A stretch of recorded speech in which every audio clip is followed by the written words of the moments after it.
Kasi yan, at ito ang kwento ko. Kaya tara, samahan niyo ako.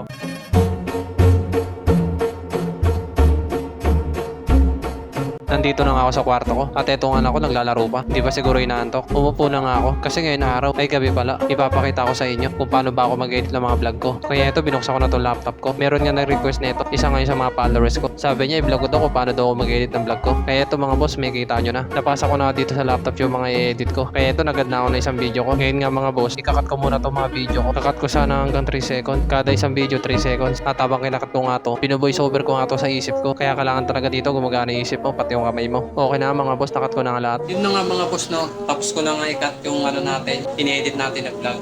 Ayun yung ginagawa ko. Kinakat ko muna siya. Tapos i-mute ko yung boses kasi i-voice over natin. At ngayon, mag-voice over na tayo. Kunin ko na yung mic. Let's go! Tapos na nga ako magkat ng mga video ko, kaya kinuha ko na tong mic ko para i-voice over na. Ito nga, nakuha ko na nga, kaya umupo na ako sa pwesto ko. May what's up mga po sa inyo nga, no? Nakuha ko na yung mic ko. Ito nga yung ginagamit kong mic pang voice over. Ayan. Yan, boya yan, boya. Ang kagandahan kasi dito, noise remover na siya. Kapag kahit maingay yung paligid mo, may electric fan, eh talagang malilinis yung boses. Ito maganda dito sa boya na to. Tagal na rin to. Siguro 8 months na sa akin to. Basta pa rin ang quality. Kaya okay na. Saksak na natin sa laptop. Let's go! Nainip pa kayo kasi puro ako kwento. Ito kasi sinaksak ko na nga yung mic ko sa laptop ko. Okay na nga, kaya mag-voice over na ako. Dito na ako sa Galisa Street.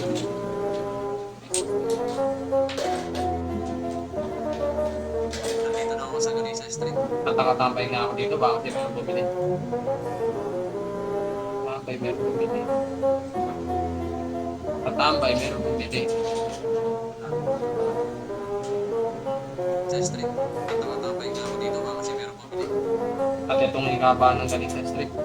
Ganito pala yung pag-voice over mga boss. Kailangan isipin mo muna bago mo sabihin. At dapat tugma sa video yung sasabihin mo. At lagyan mo rin ng kwento para yung manonood sa'yo, hindi sila mainip. Okay na mga boss, na voice over ko na lahat. Kaya ito, inaayos ko na yung mga voice over ko. Pinagsusunod-sunod ko. Pagtapos nga pagsunod din yan, kinakat ko nga yan. Kaya parang tuloy-tuloy ang magsalita. Pero pinadikit-dikit ko lang yan. Nakat ko na nga yung voice over ko. Kaya ito naman kinat ko yung mga video ko. Sinakto ko sa voice over yung mga video ko. At ito naman voice over ko, ninos removal ko para malinis yung voice over ko. Kasi kung hindi ko gagawin yun, maririnig yung isa paligid. Okay na nga. Kaya ito naman mga video ko, lalagyan ko na nga ng filter. Ito nga nagad na nga ng filter. Ito nga yung filter, yung kulay violet. Sinasakto ko nga lang sa dulo para lahat ng video ko may filter. Okay na nga mga boss. Yun na nga mga boss, no? Tapos ko na nga nakita nyo diba, nakat ko na voice over ko na, nalagyan ko na ng filter yung yung video, tapos yung voice over ko naman niluis ko ulit para mas malinis yung kasi maingay yung electric fan para hindi talaga marinig yung electric fan. At ngayon gagawa na ako ng intro, diba, alam niyo ba intro, tapos lalagyan natin ng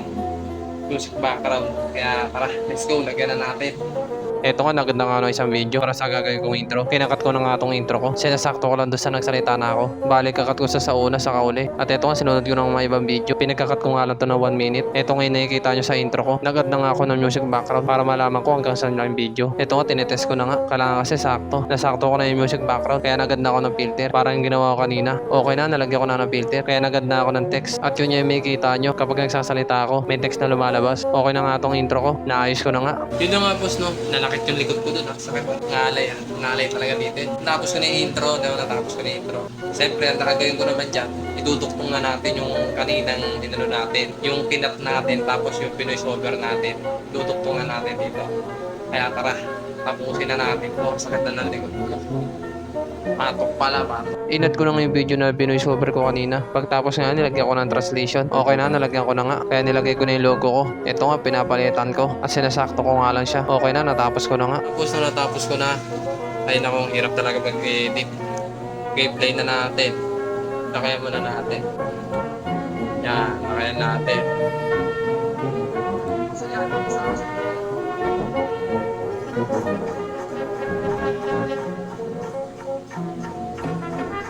Ngayon, alam niyo na kung paano ako mag-edit. Pinakita ko na kayo ng sample kung paano ako mag-edit, kung paano ako ginagawa. Sample lang to, sample lang. Pero tapos na to na-upload ko na to. In-edit ko lang ulit kasi gusto ko ipakita sa inyo kung paano ako mag-edit. Kasi may nag-request sa akin kung matagal na. Kaya ko lang ginawa. Paano mga boss? Sana may natutunan kayo. Nandito na lang mga boss. Please. Salamat.